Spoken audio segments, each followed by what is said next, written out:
de poder activar sus micrófonos y también pueden utilizar la sección del chat, ¿no? Para que puedan comentar respecto al desarrollo que le vamos a dar a la charla. Bien, entonces el tema que vamos a realizar el día de hoy es acerca de conceptos de calidad analítica y la monitorización de la imprecisión mediante el control de calidad interna. Añadiéndole a ello el manejo del software MATLAB QC que ustedes ya vienen desarrollando desde hace un buen tiempo. Bueno, para iniciar, me gustaría que puedan participar sobre qué concepto o qué significa para ustedes el término calidad. ¿Qué es calidad o qué es trabajar con calidad? No sé si pueden comentarme o pueden activar sus micrófonos también. Algunas palabras que de repente les ayude en el concepto son las que están apareciendo en letras de colores. No sé si alguien me puede intervenir con respecto a qué concepto tiene sobre la palabra calidad.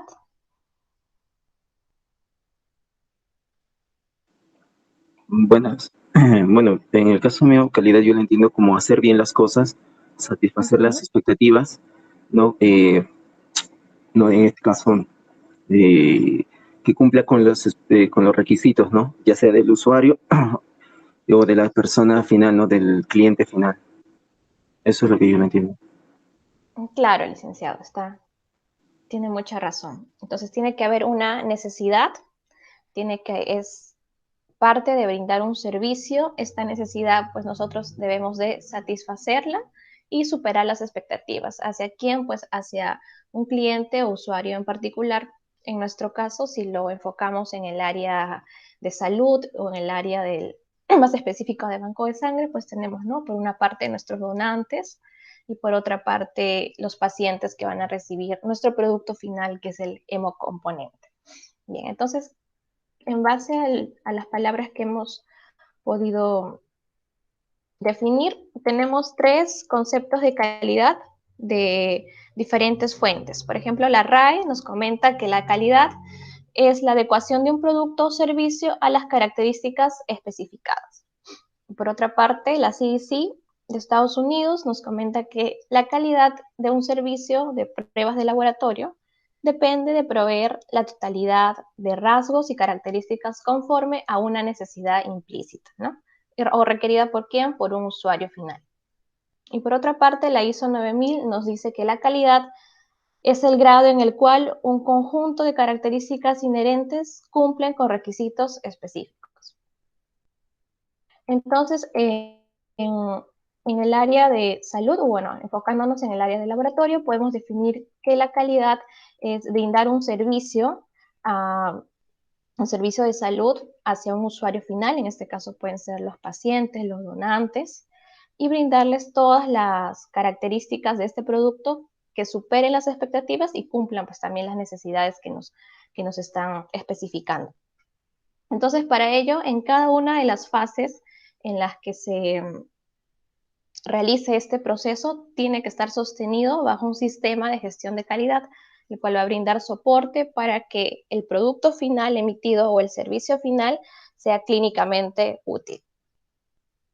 Si nos enfocamos en el área del banco de sangre, básicamente el objetivo es generar resultados, productos y servicios, en nuestro caso los hemocomponentes, que estos sean clínicamente útiles para el cuidado de la salud del paciente y del donante. Es importante también comentar de que no solamente parte de trabajar con calidad es tener el conocimiento o la experiencia necesaria, sino también está involucrado mucho el sentido común. Y no vamos a trabajar con calidad o bajo estándares solo porque así nos lo brinden o nos digan las regulaciones que hayan, sino también porque es un tema de responsabilidad social, ¿no? Sobre todo nosotros que estamos involucrados en el área de banco de sangre. Generalmente son urgencias las que atendemos, entonces tenemos mucha responsabilidad en cada uno de los procesos que podamos realizar. Bien, debemos también tener en cuenta una de las primeras consideraciones en el área analítica, en el área de mediciones, que todas las mediciones que se realizan en el laboratorio siempre van a estar propensas a un error, pese a que trabajemos con metodologías o plataformas analíticas muy avanzadas o equipos de última generación o incluso el personal sea altamente competente. Siempre va a haber vamos a tener en consideración el error. La idea es nosotros que podamos conocer este error, que podamos definirlo si es que es grande, si es que es pequeño y que podamos controlarlo con herramientas.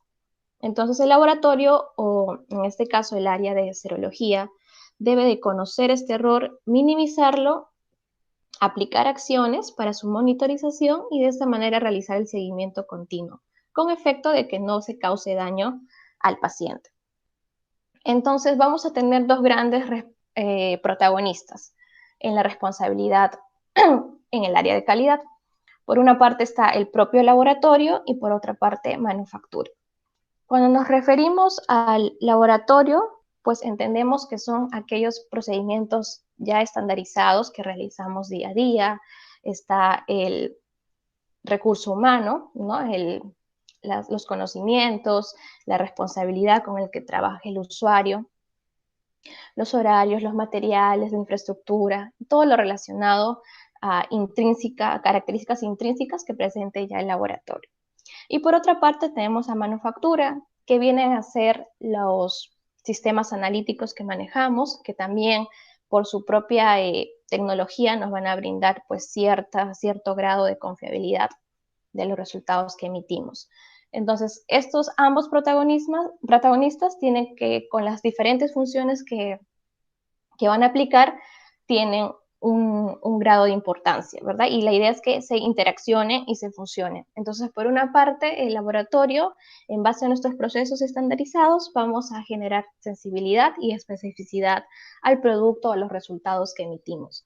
Y por otra parte, manufactura ya presenta una calidad intrínseca incorporada. La interacción de ambas va a garantizar las especificaciones de desempeño en términos de precisión y exactitud. Entonces, por una parte, vamos a monitorizar la precisión, garantizando así la reproducibilidad de nuestros resultados, y por otra parte, también la exactitud diagnóstica, ¿no? En base a los resultados, a los términos de valores predictivos positivos, valores predictivos negativos. En el área de banco de sangre, pues, y específicamente en serología infecciosa, el tipo de pruebas que realizamos en el tamizaje serológico, pues las podemos denominar como una prueba cualitativa que presenta una respuesta dicotómica, ¿no? Nosotros reportamos si es que la muestra es reactiva o es no reactiva, si hay presencia o ausencia de la enfermedad, si es positivo o negativo, ¿no? Todo ello para observar si es que este resultado genere un impacto clínico.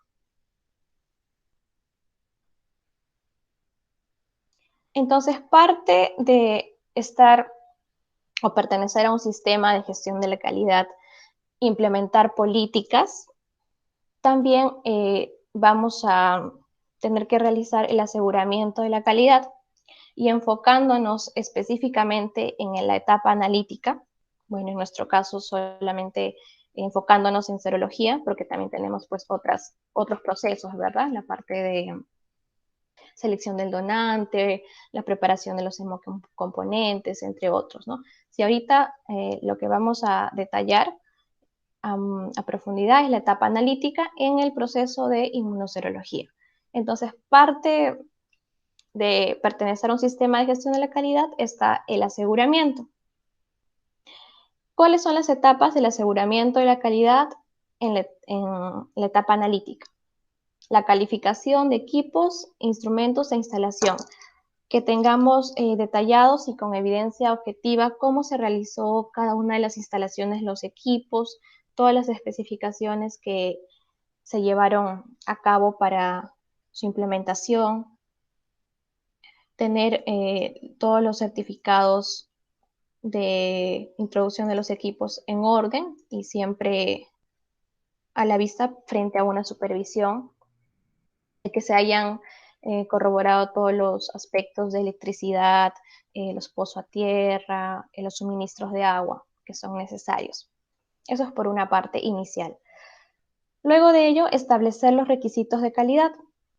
¿Qué quiere decir eso? Que vamos a establecernos metas de calidad en base a qué? A no superar un error límite tolerable. De esa manera aseguramos los resultados. Entonces van a haber diferentes fuentes. En el caso del banco de sangre, no es como en laboratorio que podemos tener requisitos de calidad en base a variabilidad biológica o en base a CLIA o RCPA u otras fuentes. Es un tema más enfocado en el estado del arte, que ya más adelante lo podemos detallar a profundidad en otras charlas. Eso es por una parte, un segundo punto. Lo otro es la evaluación del procedimiento de medida, es decir, realizar los estudios de verificación o validación según corresponda. Respectivamente, bueno, por una parte la validación, cuando se incorpora un análisis nuevo, un procedimiento nuevo, con algún cambio que nosotros queramos hacerle, se tomaría los atributos de validación. Y por otra parte, la verificación, cuando nosotros queremos corroborar que lo que nos diga el inserto del fabricante realmente se acople a la realidad que yo manejo en mi laboratorio. Entonces, para ello, realizamos protocolos de verificación que lo encontramos en las guías LSI. Podemos verificar la precisión, el sesgo, la linealidad, entre otras características más. El siguiente paso es tener, una vez que yo ya realicé la verificación de mi método, de mi procedimiento, de mi equipo, es manejar el control estadístico interno de la calidad y realizar su planificación. Entonces nosotros contamos actualmente pues, en el área de serología para el equipo Architect con un material de control interno de tipo dependiente porque es propio de la plataforma analítica. El siguiente paso pues, es seguir con las buenas prácticas del laboratorio y participar en esquemas de control de calidad externo. Nosotros también participamos en el programa de evaluación externa PNSQ para serología. Mes a mes tenemos participaciones, procesamos muestras ciegas que posterior al ingreso de resultados pues recibimos, ¿no?, un informe para ver si es que nuestro desempeño ha sido aceptable o inaceptable.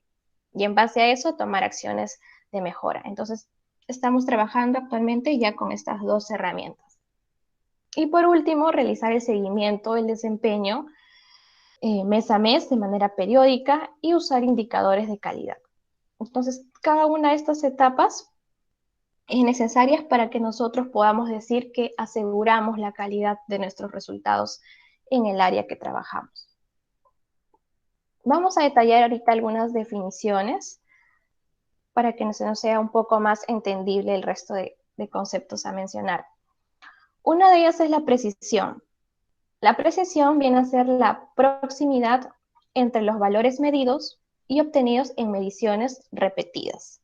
La precisión se suele medir a través del control de calidad interno y utilizando su estadístico, el coeficiente de variación porcentual. Entonces, ¿qué es la precisión de un proceso analítico? Es la capacidad de obtener resultados confiables al volver a procesar una muestra o control, ¿no? Que cada vez que repitamos la misma muestra, bajo las mismas condiciones, pues debemos obtener un resultado muy parecido o similar. Esa distancia entre un resultado y otro, pues debe ser muy cercana. A base de ejemplo, por ejemplo, tenemos 4 situaciones, siendo pues el punto central en blanco el valor verdadero. Entonces, por ejemplo, para la figura número A, estos son los resultados que se han emitido a esa distribución. Para el punto número B, esos son los puntos que se han reportado. Y para el caso número C, esos son los resultados ingresados. Y para el caso número D, esos son los resultados ingresados. Entonces, en base a ese concepto que hemos mencionado de precisión, ¿cuáles de todas estas 4 imágenes consideran que tiene un resultado preciso? Puede ser más de uno. A ver si me pueden comentar. La imagen A, B, C, D, A y C, B y D. B y D puede ser. En ¿Cuál de este ellos caso, la evidencia? B y la D. B y D, ¿verdad? Porque ambos tienen una distancia próxima en cada uno, más allá de que estén cercanos o no al valor verdadero. Ya, bien. Entonces, más o menos a eso se refiere el término de precisión. El otro concepto a revisar, bueno, en el caso de los tipos de precisión, vamos a tenerlo en dos condiciones. Uno es en la condición de repetibilidad, que se refiere cuando se realiza el mismo procedimiento de medida en un mismo laboratorio, es decir, bajo las mismas condiciones, utilizando el mismo equipo, probablemente sea el mismo operador y de repente con el mismo reactivo, ¿no? Lote de envase, calibración, es decir, realizamos repeticiones en un intervalo corto de tiempo. Generalmente estas condiciones las aplicamos cuando realizamos los estudios de verificación de métodos. Y por otra parte, la condición de precisión intermedia, que sí es la que realizamos día a día en nuestro trabajo, ¿no? Que es, utilizamos el mismo procedimiento de medida, en el mismo laboratorio, en el mismo equipo, puede o no ser el mismo operador, ¿no? Y las repeticiones se realizan en un intervalo prolongado de tiempo, ¿no? Es más o menos el panorama cuando pasamos nuestros controles de calidad en diferentes días. El otro concepto es la veracidad, que viene a ser la proximidad entre la media de un número de valores medidos y la mejor estimación del valor verdadero. Se mide a través del control de calidad interlaboratorial y su estadístico es el sesgo o bias porcentual. Entonces, también son varias mediciones realizadas y se estima aquella que es más cercana al valor verdadero. El promedio de estas mediciones se compara con el valor verdadero. Y la exactitud es la proximidad entre un solo valor medido y la mejor estimación del valor verdadero. Y se mide a través del control de calidad externo, con un estadístico que es el error total porcentual. Entonces aquí sí realizamos solo una medición y es comparada con un valor referente o un valor que se considera verdadero. Entonces esta distancia o esta proximidad viene a ser la exactitud que tengamos nosotros respecto a esa metodología o ese procedimiento. Entonces vamos a tener dos herramientas importantes para el control de calidad. El control de calidad interno y el control de calidad externo. El control de calidad interno nos va a brindar la fiabilidad de nuestros resultados en base a términos de precisión y veracidad. En ese caso está muy relacionado a la estandarización de los procesos. Y por otra parte, el control de calidad externo nos va a brindar validez en base a sensibilidad y especificidad. ¿Cuáles son aquellos atributos de validez? Tenemos la sensibilidad diagnóstica y la especificidad diagnóstica. La sensibilidad diagnóstica es la proporción de pacientes que presentan un trastorno clínico o enfermedad bien definida cuyos valores de prueba van a ser resultados positivos. Mientras que la especificidad diagnóstica es aquella proporción de sujetos que no tienen un trastorno clínico, es decir, sanos, cuyo resultado de la prueba van a ser resultados negativos. A modo de resumen, en base a los conceptos que hemos mencionado, vamos a tener entonces en el laboratorio componentes de error. Por una parte, el error aleatorio, su magnitud es la precisión, se monitorizará a través del control de calidad interno, utilizando el indicador estadístico coeficiente de variación porcentual. ¿Y cuál va a ser nuestro requisito o meta? Un coeficiente de variación máximo.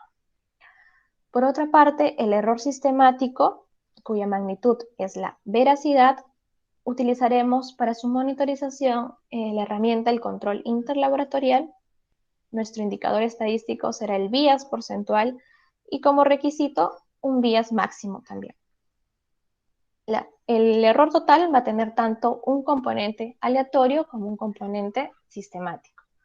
La magnitud va a ser la exactitud se va a monitorizar a través del control de calidad externo en términos estadísticos de error total porcentual, y para él también vamos a tener un requisito, un error total máximo permitido, ¿no? En base a un requisito de calidad.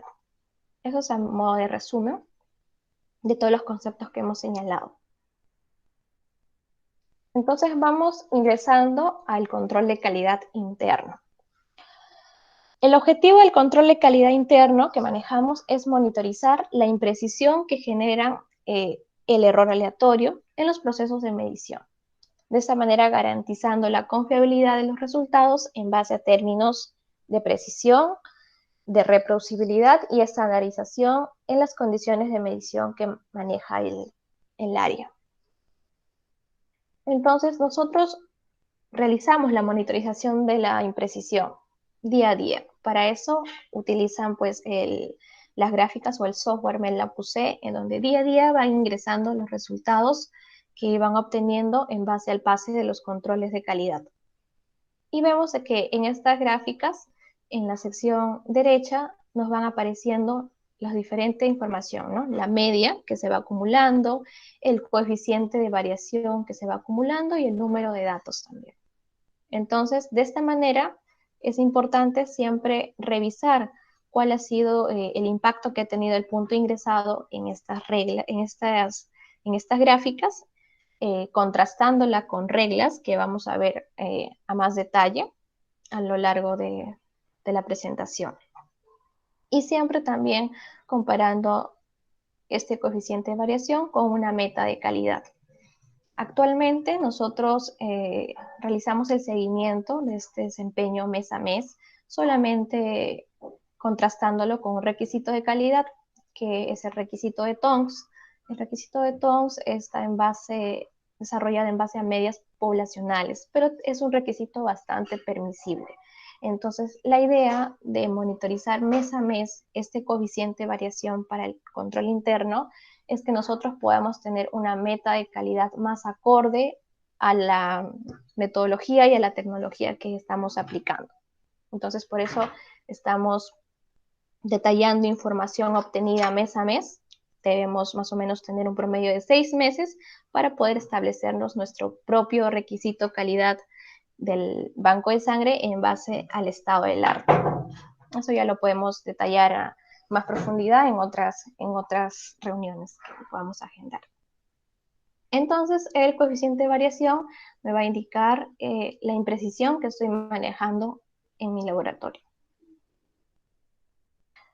Tipos de control de calidad interno. Vamos a tener el control de calidad de primera opinión, que es el control de calidad dependiente, aquel control que es parte de la plataforma analítica, ¿no? En este caso ustedes manejan Abbott, Architect, entonces ya les viene con un control asignado, ¿verdad? Entonces a ese control le llamamos control de calidad de primera opinión o control de calidad dependiente. Y existe también un control de calidad de tercera opinión, conocido como control de calidad independiente, que vamos a detallar a qué se refiere. Entonces, el control de calidad de tipo dependiente o primera opinión es aquel brindado por el proveedor, fabricado en las mismas condiciones y con el mismo lote de materia prima que se ha fabricado el calibrador. Es decir, es fabricado bajo esas mismas condiciones del sistema analítico. Y su desempeño va a depender del diseño del equipo, calibrador y del reactivo. Entonces, es aquel control que nosotros ya venimos manejando y monitorizando mes a mes. También existe un control de calidad independiente o conocido como tercera opinión, que es aquel fabricado fuera del sistema de calidad usado, que ya utilizamos para el equipo, en el caso del reactivo, calibrador. Entonces, viene a ser de otra fuente. ¿Cuál es la importancia o características de este control de calidad independiente? Que a veces suelen haber variaciones por cambio interlote de reactivo, que muchas veces es enmascarado por el desempeño del control de calidad dependiente, pero sí lo evidencia este control de calidad de tipo independiente. También nos permite definir cuando hay variaciones por desempeño del equipo, cuando hay inestabilidad del sistema o de repente inestabilidad del reactivo por un tema de degradación, contaminación, o que va caducando su fecha. Y cuando hay problemas en el estado de ajuste del equipo y que sea independientemente al material de calibración. Entonces, nos va a brindar herramientas o se puede decir, no va a enmascarar estos problemas que sí pueden enmascarar el control de calidad de tipo dependiente. Entonces, por ejemplo, observamos en este cuadro algunos riesgos asociados a cada tipo de control. En caso de errores sistemáticos, muchas veces el control dependiente no suele determinarlo, no suele detectarlo. O si es que lo detecta, pues lo hace mucho después que el control de calidad independiente. Tampoco muchas veces se enmascara el control de calidad dependiente, los cambios sutiles que puedan haber en el equipo.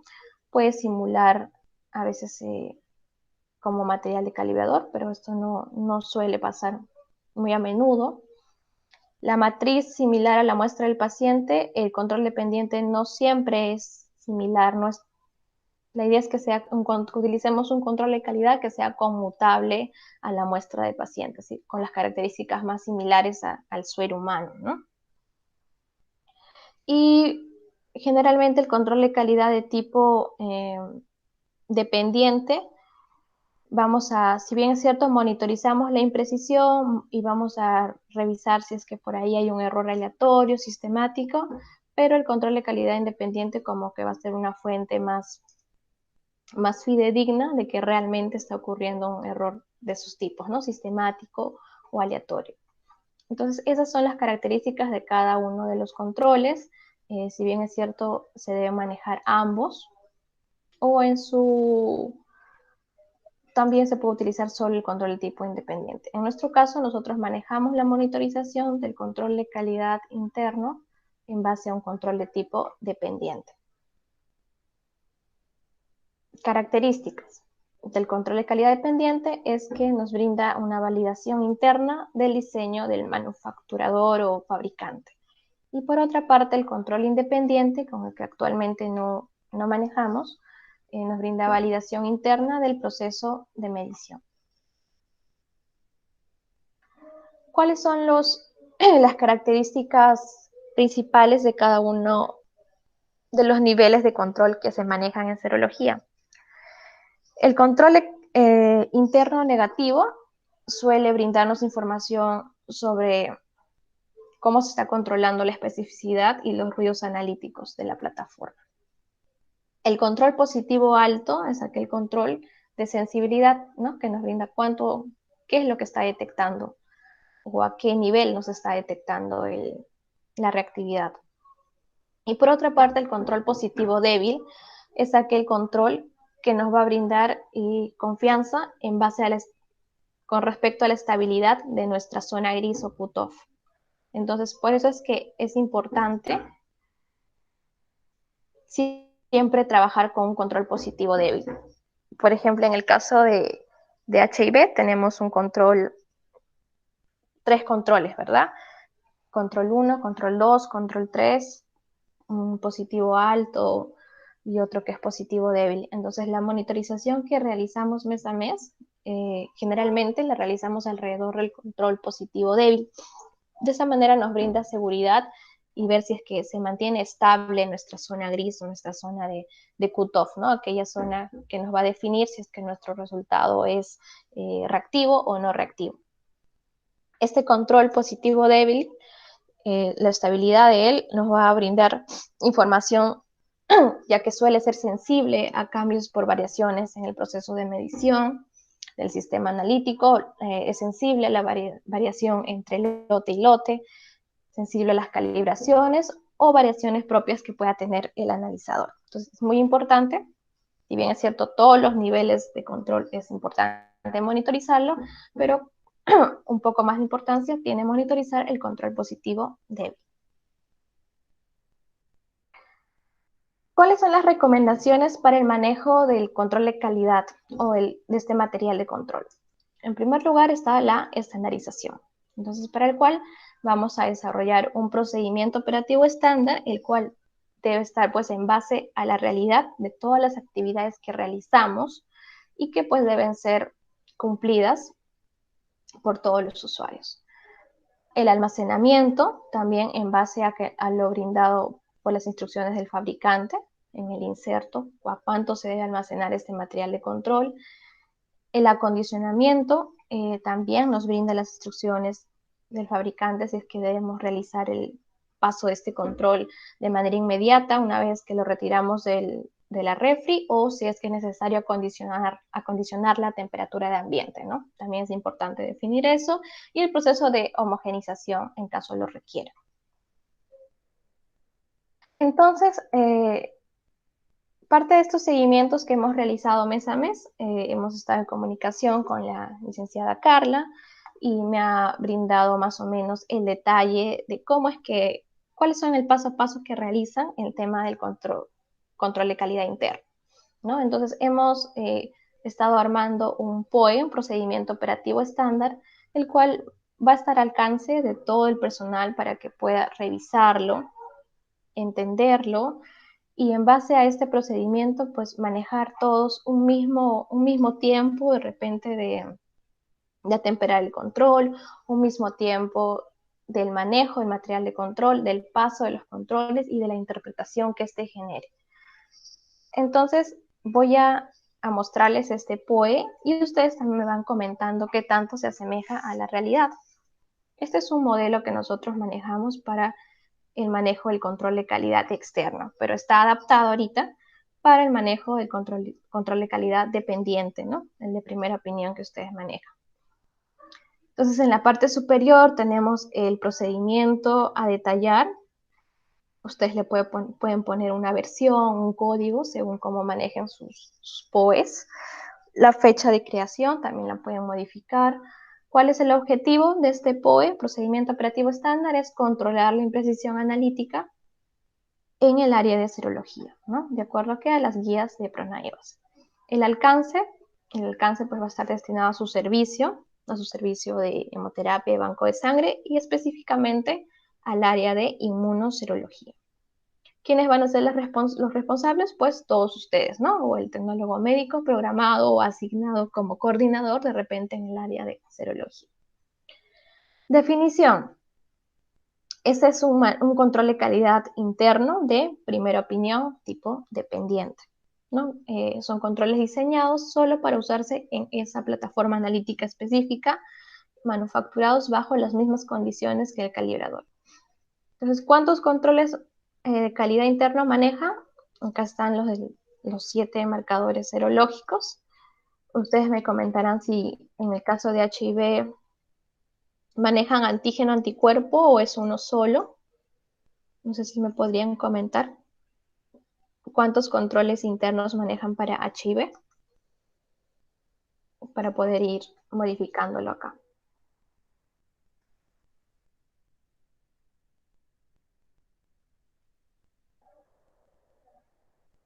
¿Y cuántas plataformas analíticas manejan también? En este caso, bueno, solo he colocado el Architect E1000 y ustedes pueden completar la sección de la serie. Con el procedimiento, algo importante, bueno, durante la recepción de los reactivos y controles, verificar el estado del empaque y el rótulo de identificación, ¿no? Tanto el lote, el aspecto y la fecha de vencimiento deben ser registrados. Con respecto a la conservación y almacenamiento tanto de reactivos o de material de control, su almacenamiento es en refrigeración de 2 a 8 grados. Se verifica diariamente el registro del control de temperatura en la refrigeradora donde se encuentran estos reactivos y control, ¿no? En uso.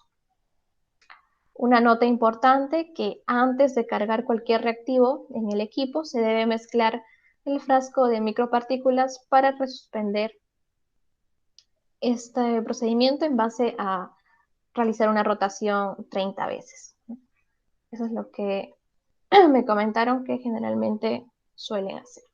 Entonces, con respecto al paso de los controles, estos son los pasos. Ustedes me van comentando si es que está bien o habría algo que aumentar o modificar. En primer lugar está realizar el mantenimiento diario del equipo antes de procesar muestras o controles. ¿Es eso cierto? Licenciados, ¿pueden Sí. comentarme? Ya. Segundo paso, revisar el inventario, eliminar los desechos líquidos, sólidos, así como también cargar los insumos necesarios. El tercer paso es identificar los controles de cada marcador serológico y verificar su fecha de caducidad. Como cuarto paso, extraer cada kit de los controles, ¿no?, de los marcadores serológicos que se encuentran en refrigeración y acondicionarlos a temperatura de ambiente por 15 minutos. Es importante que estos 15 minutos sean cronometrados, si es que es posible utilizar pues un temporizador, ¿sí? Para que de esta manera ustedes aseguren que todos están trabajando bajo las mismas condiciones. Entonces, esos 15 minutos es el tiempo que maneja la mayoría para temperar los controles. O es, sí, ¿no? Ya, está bien. Entonces, la idea es que todos puedan cumplir ese tiempo de atemperar los controles. Bueno, si son controles nuevos, verificar en los instrumentos, en el equipo, si son del mismo lote en uso, y si fuese un nuevo lote, pues guardar el certificado de análisis y definir sus datos en el instrumento antes de realizar su análisis. Eso es en caso sea un control con lote nuevo. ¿Realizan alguna homogenización a este material de control que acaban de sacar de la refrigeradora? ¿Suelen realizar alguna homogenización? Bueno, en caso lo realicen, pueden hacer una homogenización suave, ¿verdad? Con una rotación de repente de 8 veces. Eso lo podrían definir. Eso podrían definirlo ustedes, ¿no? Si es que es necesario realizar una homogenización. Pero la idea es, si es que se realiza, pues evitar generar burbujas. Luego de ello, abrir una vez que ya ha temperado, se ha realizado la homogenización y han pasado estos 15 minutos, abrir las tapas de cada control y dispensar el número de gotas asignadas en cada copa o vial que manejan, ¿verdad? Creo. Este número de gotas asignadas a cada material de control es variable e independiente. Entonces sería importante que sí detallen en base a lo que ustedes observan en el inserto o manejan día a día cuántas gotas dispensan por cada control. ¿Sí? Entonces en este POE van a ustedes completar esa información y que pueda estar al alcance de todo el personal. Y de esta manera también asegurarse de que todos dispensen en realidad la cantidad necesaria de gotas para cada nivel de control. Entonces, ustedes pueden modificar, no sé si para HB utilizan 3 controles o 2, para HTLV positivo, negativo. Eso lo pueden modificar y también añadir cuál es el número de gotas. ¿Ustedes recuerdan cuándo es para HB, para el control 1? ¿Cuántas gotas son? Sí. Bien, entonces ese número de gotas sería bueno que lo puedan plasmar en el POE para que todos manejen esa misma cantidad, ¿no? Porque a veces muchas veces, por tantas tareas que realiza, pues pueden de repente obviar el número de gotas y de ahí tener un resultado pues no conforme. Entonces es importante que quede registrado y que todos tengan acceso a esta información.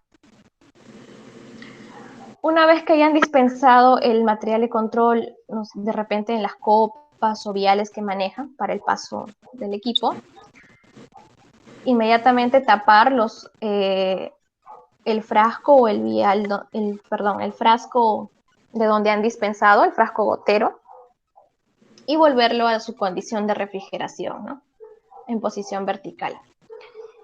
Y los controles que ya han sido dispensados en las copitas o viales que manejan, una vez que han sido reconocidos, se programará, o ingresados al equipo, se programará pues en el equipo el paso de los controles por cada marcador serológico, ¿no? Y se procesará de acuerdo a lo que indica su manual de usuario instalado en el equipo. Una vez que ya ingresamos y estos controles están siendo procesados, vamos a tener un resultado. Es importante verificar el resultado obtenido en el software del equipo, registrar el nombre del personal, fecha y hora de quien procesó este material de control e ingresar los valores en las gráficas MATLAB-QC, ¿no? Que ustedes ya manejan. Ingresamos el resultado en la gráfica MATLAB-QC, revisamos y analizamos las gráficas de control para nosotros poder validar la corrida analítica. Entonces, esos serían los 10 pasos a seguir. Este POE va a ser compartido con ustedes para que en equipo puedan, pues, ¿no?, definir de repente algún paso más o restarle algún paso y completar la información sobre el número de gotas que dispensan para cada control. Y de esta manera ustedes tengan evidencia objetiva de que el procedimiento que realizan es un proceso estandarizado y que todos van a cumplir el mismo tiempo, el mismo número de dispensación de gotas y las otras características que hemos mencionado. Precauciones para el paso del uso de los controles internos, que bueno, es un control solo para diagnóstico in vitro. Se debe evitar su contaminación microbiana y no debemos utilizarlo si es que vemos que tiene alguna señal de contaminación o si es que ha perdido su fecha de vencimiento, ¿no? Por ser un material potencialmente infeccioso, debe de aplicarse como cualquier muestra peligrosa, con normas de bioseguridad. Las muestras de control deben ser procesadas bajo las mismas condiciones como se procesan las muestras en el trabajo. Usar los equipos de protección personal y en caso de accidentes o derrames, pues realizar la limpieza adecuada, ¿no?, con los agentes como hipoclorito de sodio. Y no utilizar los controles después de su fecha de vencimiento. Entonces, cada qué tiempo pasan los controles, eso también tiene que ser definido por ustedes, ¿no? Generalmente, bueno, lo máximo el plazo que se puede dar para el paso de controles es cada 24 horas, ¿no?, cada corrida analítica. Si ustedes desean, pueden hacerlo más frecuente, eso va a depender también mucho de la demanda que tengan y de la programación. Hay muchos bancos de sangre, por ejemplo, que no procesan diariamente, ¿no?, muestras de pacientes, pero sí hacen el proceso diario del material de control, o hay otros que simplemente, solo pasan los controles cuando van a procesar muestras de pacientes. Entonces, ese lapso de tiempo, pues, puede ser definido por el laboratorio de manera independiente. Máximo es un lapso de corrida a corrida cada 24 horas. Y lo mismo con la frecuencia. Y el requisito de calidad para el coeficiente de variación obtenido mes a mes, como les mencioné, nosotros lo estamos comparando con el criterio de Tong's, que es un criterio en base a medias poblacionales, que es un límite bastante amplio, pero que también nos brinda cierta seguridad, ¿no?, en el desempeño de nuestro coeficiente de variación de cada uno de los marcadores. Entonces, ¿qué es lo que se contrasta? Mes a mes vamos recopilando la información de cada uno de los marcadores, cuántos puntos se han acumulado, cuál es la media establecida y cuál es el coeficiente de variación obtenido.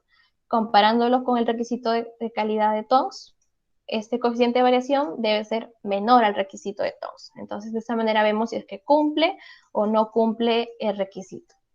Como ustedes ven, el requisito es 16,7 y los coeficientes de variación que manejan pues son bastante pequeños. Entonces, lo que estamos haciendo mes a mes es recopilar esta información por periodos para cuando tengamos una información robusta de aproximadamente medio año, poder nosotros establecer nuestro propio coeficiente de variación máximo permitido en base a un cálculo y a esta forma de determinar nuestro requisito de calidad lo vamos a llamar estado del arte, ¿no?, para que sea un requisito un poco más ceñido a la realidad del laboratorio. Pero por el momento con el que se trabaja, que es el requisito de Tong's, pues nosotros estamos cumpliendo nuestra meta. Y bueno, aquí ya vienen lineamientos en tema de la interpretación de las gráficas de Levy-Jennings, que también lo vamos a ver ahorita más detalle en la presentación. Tenemos un flujograma también sobre las reglas de control, qué acciones tomar, y pueden también implementar un checklist, ¿no?, para revisar los tipos de errores aleatorios y sistemáticos, que también lo vamos a ver a detalle ahorita en la presentación. Entonces, este POE va a ser compartido con ustedes. Me gustaría que puedan en grupo, ¿no?, sentarse a revisarlos y de repente en base a cada paso que cada uno realiza, poder aumentar o disminuir alguno de los pasos y completar la información que está pendiente.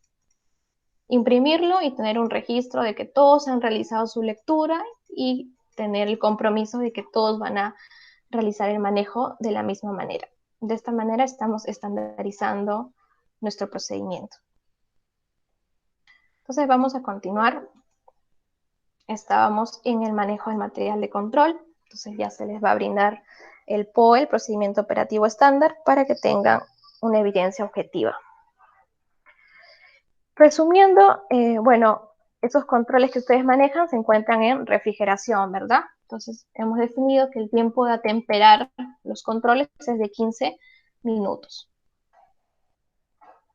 Posterior a esos 15 minutos se puede realizar una homogenización pues que no sea tan brusca, en forma de 8, de repente por inversión. La idea es que se evite la formación de burbujas y evitar el uso de un agitador mecánico. Realizan el mantenimiento diario del equipo antes de procesar los controles, revisan su inventario, su stock de reactivos y también de la parte de desechos, identifican los controles de cada marcador y pues realizan el atemperamiento de este material de control. Posterior a ello, homogenización y dispensan el número de gotas asignadas por cada material de control.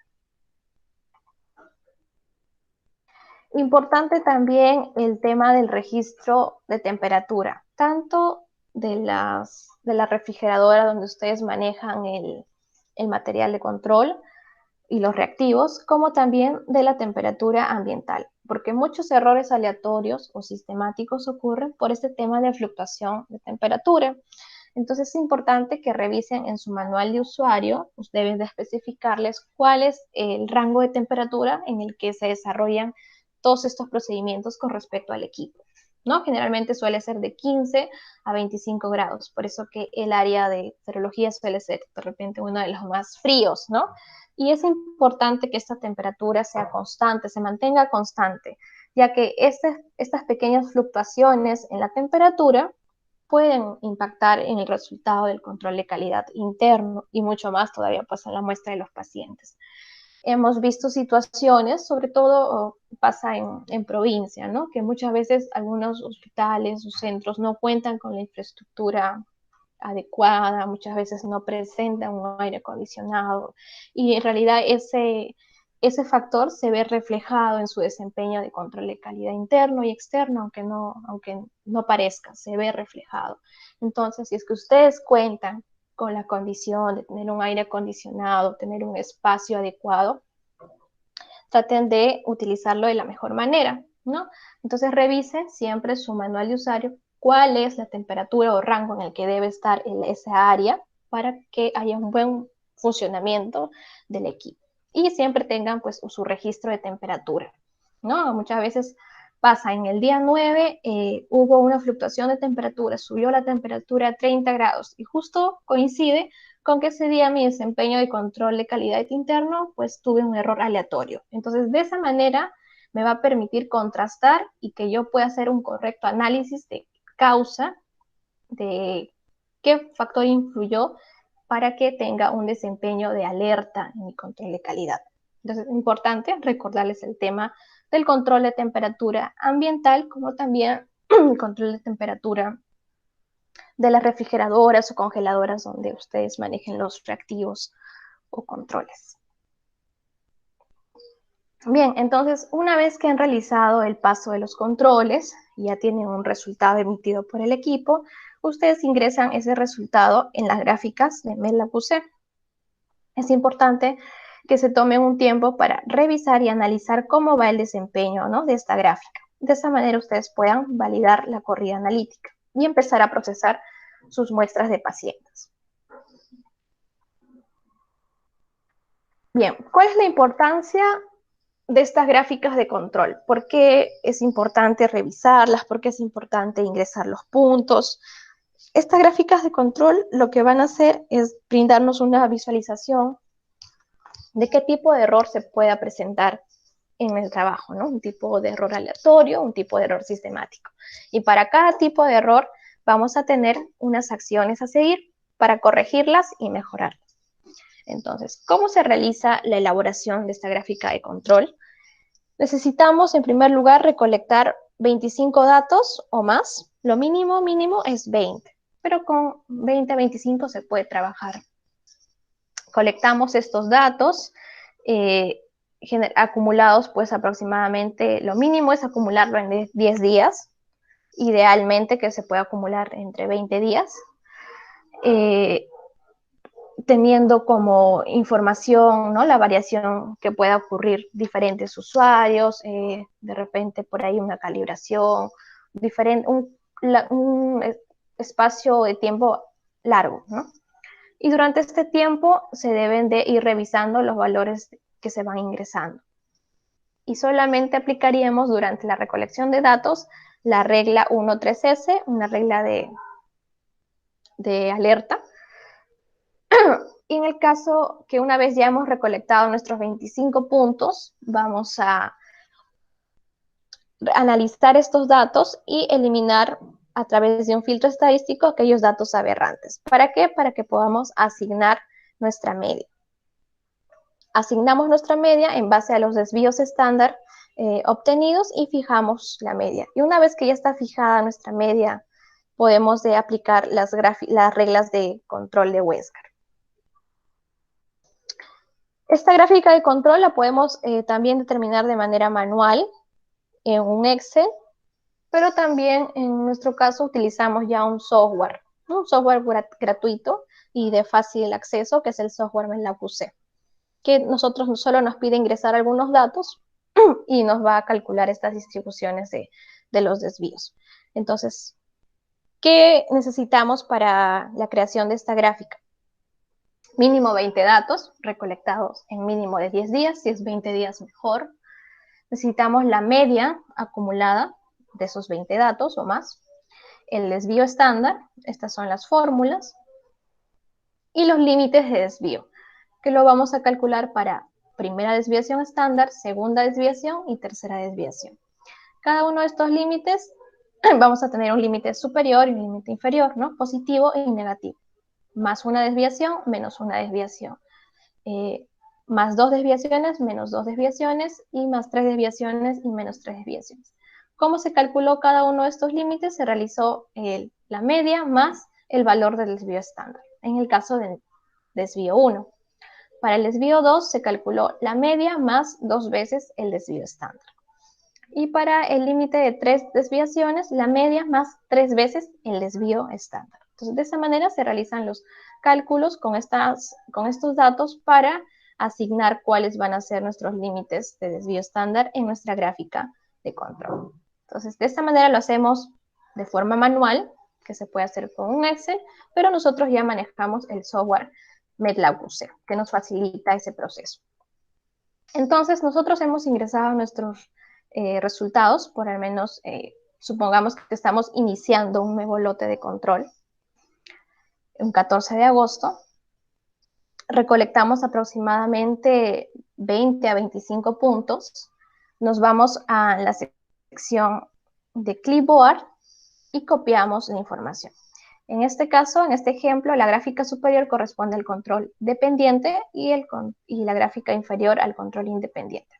Nosotros solo manejamos un solo control, ¿no? En la gráfica me la puse, el control dependiente. Entonces, copiamos la información. Nos aparecerá esta alerta, que es sobre copiar los datos. Le ponemos OK. Y vamos a aplicar nuestro filtro de graphs, que es un filtro que nos va a permitir eliminar aquellos valores atípicos o outliers, que son observaciones cuyos valores van a ser diferentes a las otras mediciones o observaciones en un mismo grupo de datos, ¿no? En estos 25 datos recopilados.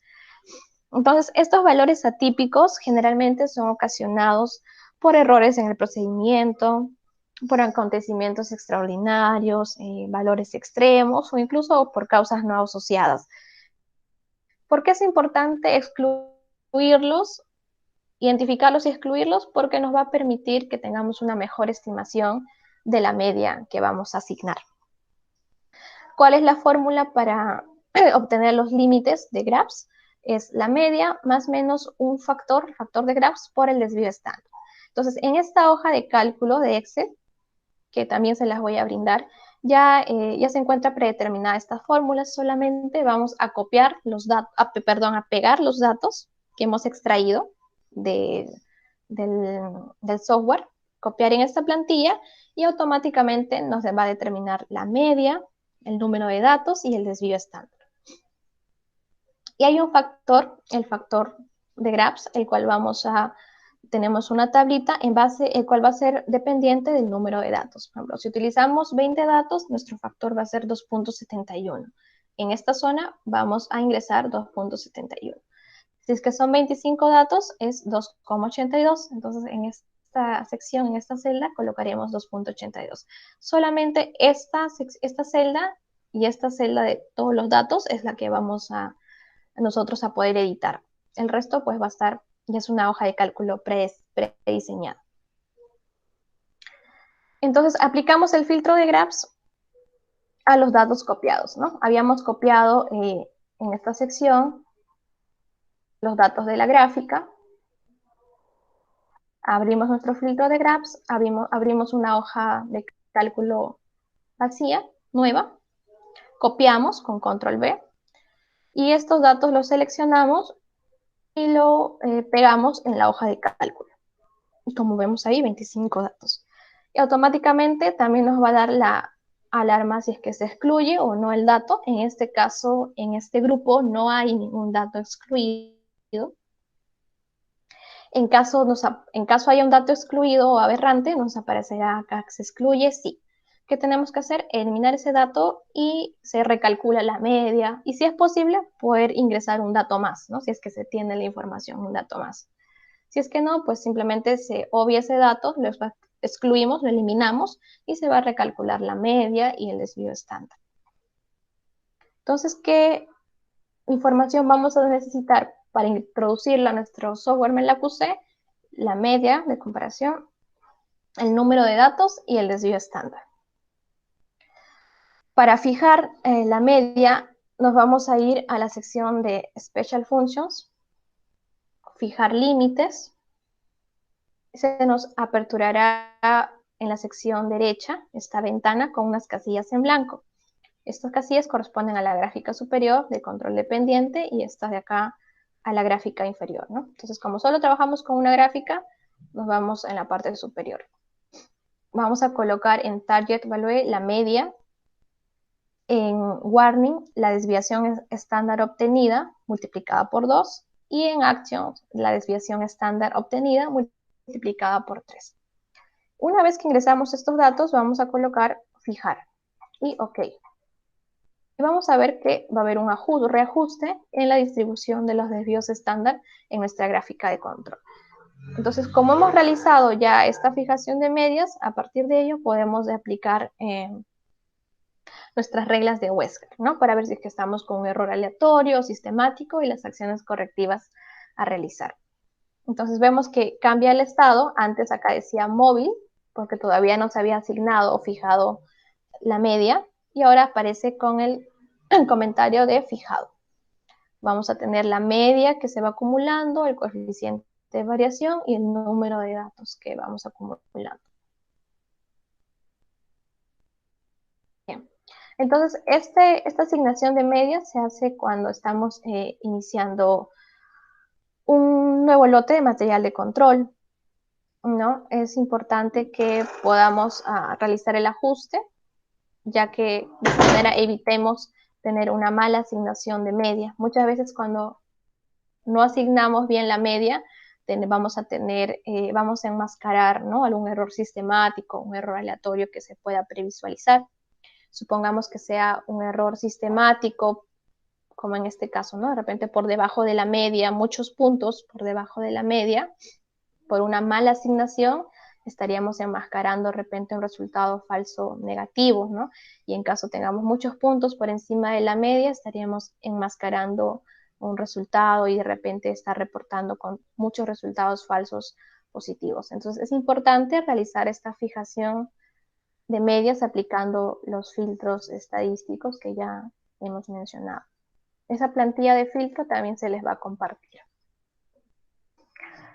Bien, entonces ya hemos manejado nuestro material de control, hemos obtenido un resultado. Vamos a ingresar ese resultado en nuestras gráficas en el software MATLAB QC y vamos ahora a realizar el análisis para ver si es que estamos infringiendo alguna regla de Wessler.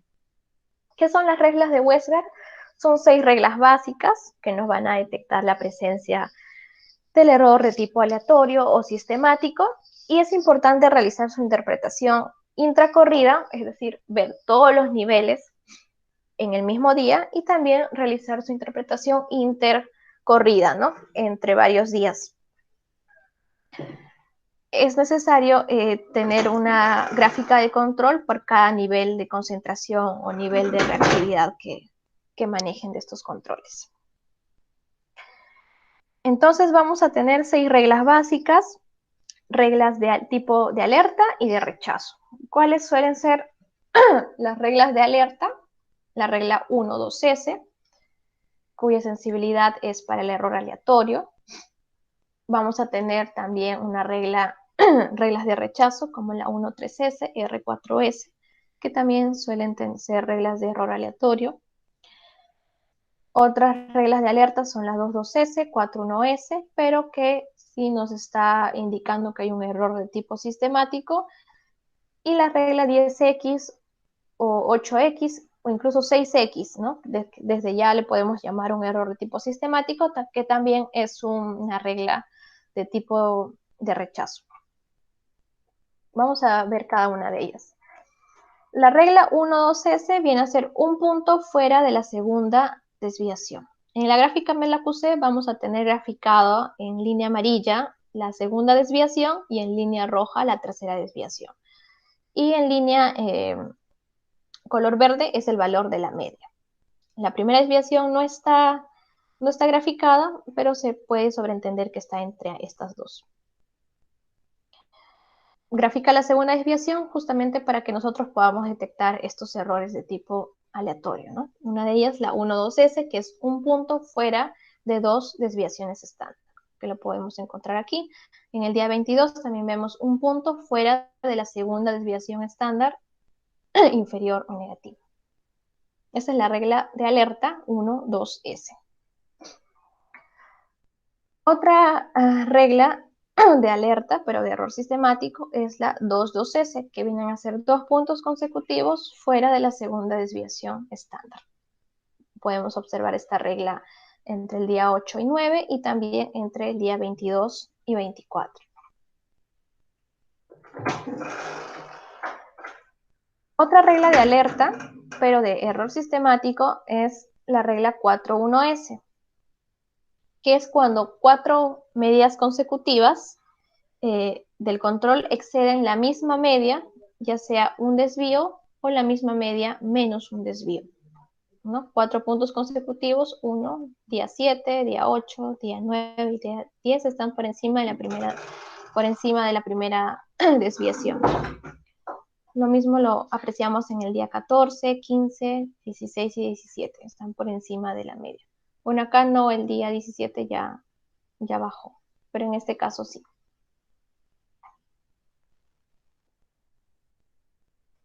Otra regla es la 1.3s, que es una regla de rechazo, que no se puede aceptar la corrida cuando tengamos una alerta como esta, que es un punto fuera de la tercera desviación. Aquí sí ya hay que realizar, pues, de manera rápida una acción correctiva o revisar qué pueda estar sucediendo, ¿no? Si bien es cierto, es un error de tipo aleatorio, pero es una regla de rechazo que hay que aplicar alguna medida. La otra regla es la R4S, que se rechaza la corrida, es una regla de rechazo también, y se rechaza la corrida cuando la medida del control de un grupo excede a la segunda desviación estándar y otra excede a la segunda desviación negativa. Entonces, por ejemplo, entre el día 13 y el día 14, vemos que de un punto a otro hay una distancia de aproximadamente 2 desviaciones por aquí y 2 desviaciones superiores. Entonces serían 4 desviaciones entre punto y punto. Entonces, cuando ocurre esto, estamos determinando que hay una regla de rechazo R4S.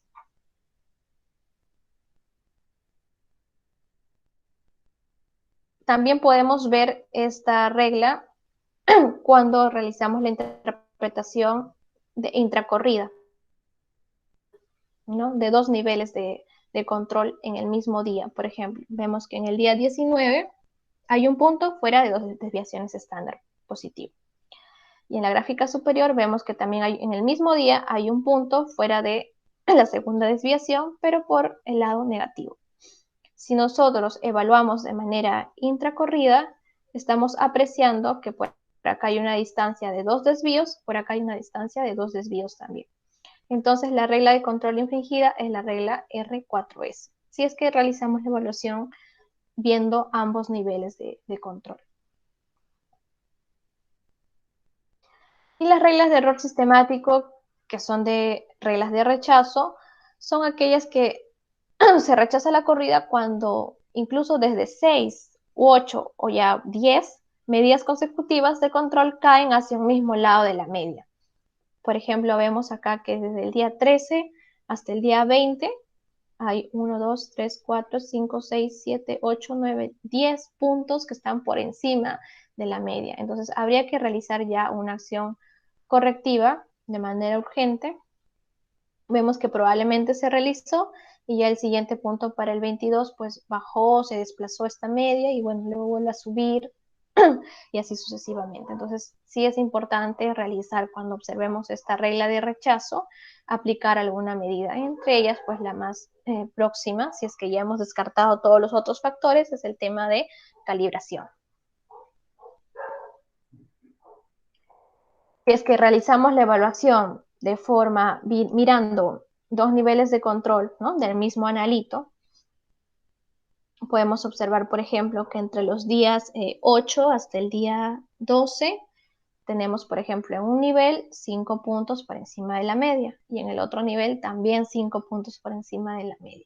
Entonces, si realizamos la evaluación intracorrida, vemos que en total 10 puntos están con un desplazamiento, ¿no? Y se estaría interpretando como una regla de rechazo 10X. También con alguna medida ya a tomar, ¿no? De repente una calibración.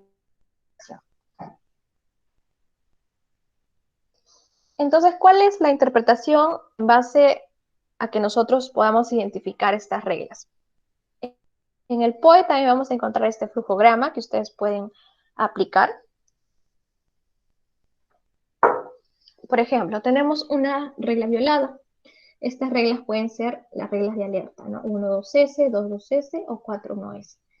Cuando tengamos una regla de alerta, en primer lugar tenemos que registrarlo. Podemos revisar aquellos factores que pueden estar influyendo y validamos la corrida. Pero siempre pendientes al próximo paso de controles para ver si es que esta regla sigue siendo infringida. En caso se repita, pues ya realizar una acción correctiva mucho más significativa. Si es que estas reglas no se están infringiendo, pues revisamos las otras reglas, que son las de rechazo. Una 3S o R4S.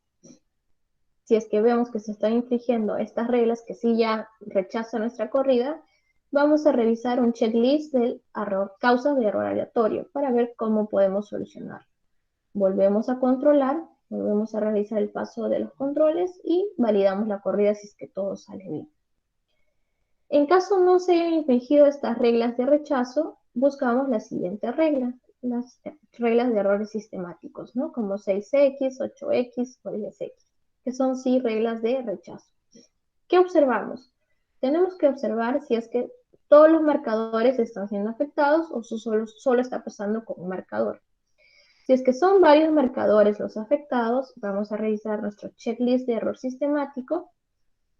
Vamos a descartar o realizar las acciones correctivas según este checklist. Volvemos a controlar y si es que todo sale bien, pues ya tenemos un control válido. En caso solamente haya sido un marcador el afectado, podemos realizar la calibración para ese marcador, volver a controlar y esperemos que estamos obteniendo ya un control válido, ¿no? Entonces, más o menos ese es el algoritmo que se puede seguir, que también va a estar plasmado en el POE que se les va a brindar.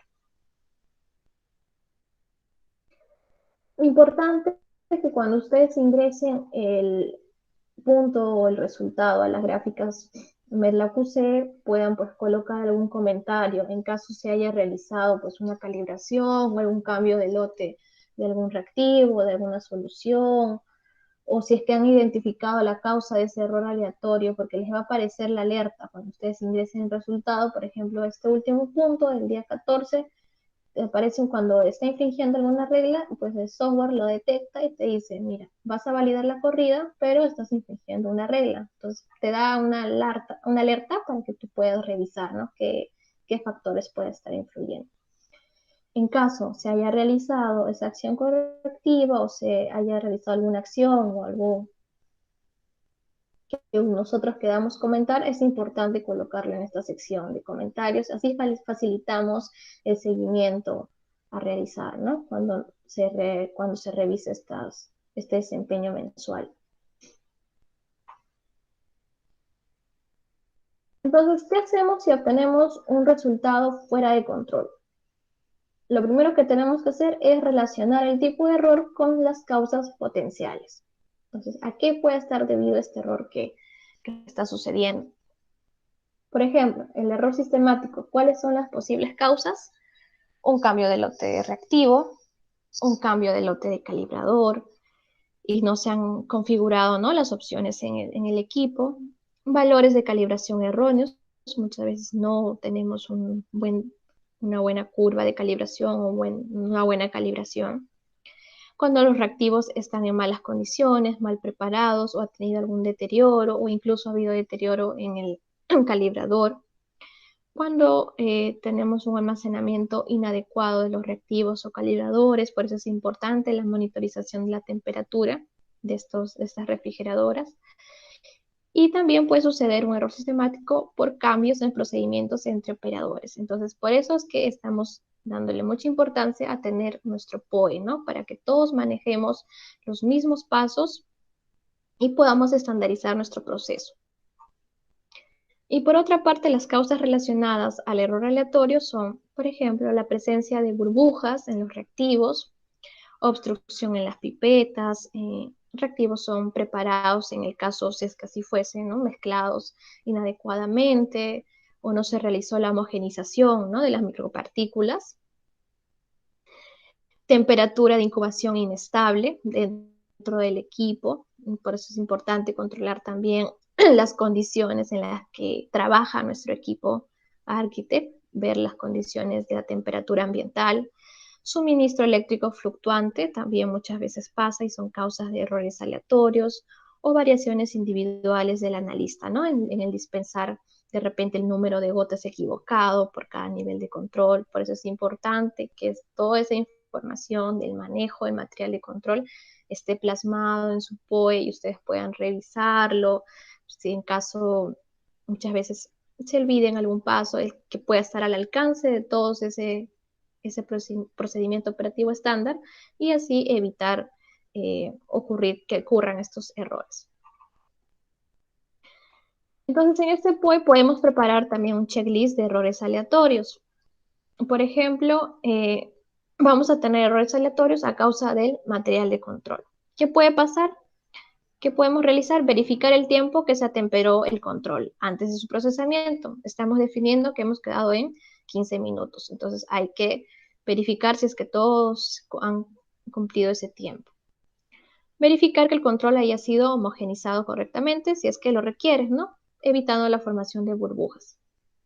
Verificar los volúmenes de material de control que se han dispensado. En este caso ustedes utilizan pues un gotero, ¿no?, en este material de control. Entonces dispensan un número de gotas específico por cada marcador. Es importante que todos manejen el mismo número de gotas. La vigencia, verificar la vigencia del material de control, si es que este control de calidad no está pasando su fecha de vencimiento, y verificar pues que haya sido almacenado en la refrigeradora de manera vertical y que esté libre de contaminación. Con el tema de reactivos, verificar que se haya homogenizado siempre los reactivos, previo análisis, para que estas partículas magnéticas no presenten grumos, ¿no? Y se encuentren pegadas en el fondo del pocillo y de repente nos pueda causar un error tipo aleatorio. Verificar el tiempo de homogenización, creo que estamos quedando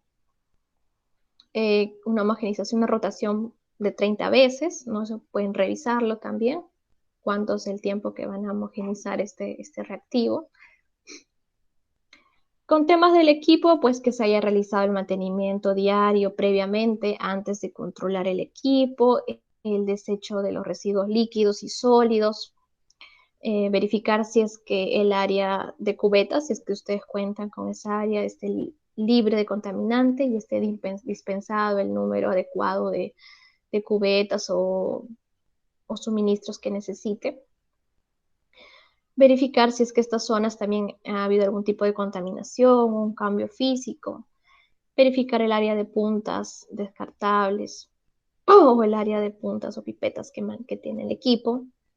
Verificar las fechas en las que se ha realizado los mantenimientos semanales, diarios, semanales, mantenimientos preventivos y correctivos, ¿no? Entonces, todas estas, este es un checklist que les puede facilitar, ¿no?, el trabajo de revisar todas las diferentes fuentes que pueden causar un error aleatorio. Por otra parte, un checklist de errores sistemáticos. Importante el tema de la temperatura, de almacenamiento de los controles y reactivos. Temas específicos del reactivo, pues verificar si es que este no está deteriorado, cercano a su fecha de caducidad y haya pérdida de la estabilidad en la curva de calibración. En el tema del equipo, verificar la preparación correcta de las soluciones de lavados o aquella solución que utilice su equipo, y verificar también el cumplimiento de los mantenimientos, ¿no? Con respecto al software de control, verificar que las gráficas se encuentren correctamente diseñadas, la media ajustada correctamente, y verificar la referencia de reactividad del certificado de análisis, ¿no? Muchas veces cuando utilizamos un material de control y nos traen otro lote de control, suelen cambiar las reactividades. Entonces es importante siempre revisar el certificado de análisis y registrar de que vamos a observar una variación significativa. Esta también es una herramienta que se las voy a compartir. Es una bitácora de control de calidad interno, donde ustedes van a colocar, en caso pues haya una regla infringida, van a colocar el analito, la fecha. Es un registro que van a realizar, la regla de Westberg que ustedes están apreciando que se está infringiendo, y qué es lo que han observado, si es que ese punto está por encima o por debajo de la media, si es un análisis de tipo intracorrida o lo están viendo intercorrida, qué tipo de error ustedes están definiendo, si es un error de alarma, una 2S, o si es un error aleatorio, es un error sistemático, 6X, 10X, y qué acción correctiva están realizando. De repente, si es un error sistemático, están realizando una calibración, registrarlo, ¿no? Y así el siguiente usuario que de repente pase el control y vuelva a tener un resultado similar, pueda ya tener o guiarse qué fue lo que pasó, ¿no? Porque muchas veces hay cambios de turno y no registramos aquel evento ocurrido, y muchas veces lo que solo se hace es pasar otra vez el control y así solamente estamos postergando la acción correctiva a realizar, ¿no? La idea es que observemos todas las fuentes posibles que estén influyendo en estas alarmas o en estas reglas de rechazo. Entonces es un formato que les puede servir para que tengan un mejor registro, ¿no?, de las acciones que realizan. Y tiene también su instructivo, ¿no?, de qué significa una regla 1.2S, R4S, 10X, todo lo que hemos visto en la presentación. Entonces, después de haber identificado la causa del problema, se debe de resolver el inconveniente y verificar la eficacia de la solución que hayan implementado, ¿no? De repente un cambio de reactivo, un cambio de una calibración y debe ser esta verificada por procesar nuevamente los controles. Bien, licenciados, como conclusiones de esta presentación realizada, pues podemos decir que el control de calidad interno permite la monitorización de la imprecisión que genera el error aleatorio, ¿no? Es importante que podamos establecer nuestra media, la desviación estándar propia del laboratorio para la verificación de la imprecisión con mayor exigencia y nos permita la interpretación de las reglas de Westgard y tomar las acciones, ¿no? Decisiones que van a mejorar o corregir estos eventos sucedidos. Bueno, recordarles que el tema de la estandarización y del trabajar con calidad no es un trabajo aislado, sino es un trabajo en grupo. Entonces, cada uno tiene que poner de su parte y tiene que ponerle el tiempo necesario para que puedan garantizar de que están trabajando con calidad.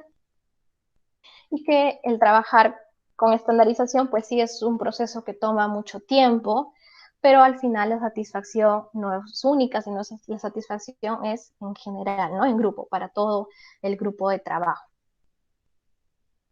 Bien, eso ha sido la presentación que he querido mostrarles el día de hoy. Espero que podamos haber recordado muchos aspectos de calidad analítica y que puedan aplicar los comentarios mencionados. Pueden activar sus micrófonos, no sé si tuviesen consultas o comentarios acerca de lo que hemos revisado el día de hoy.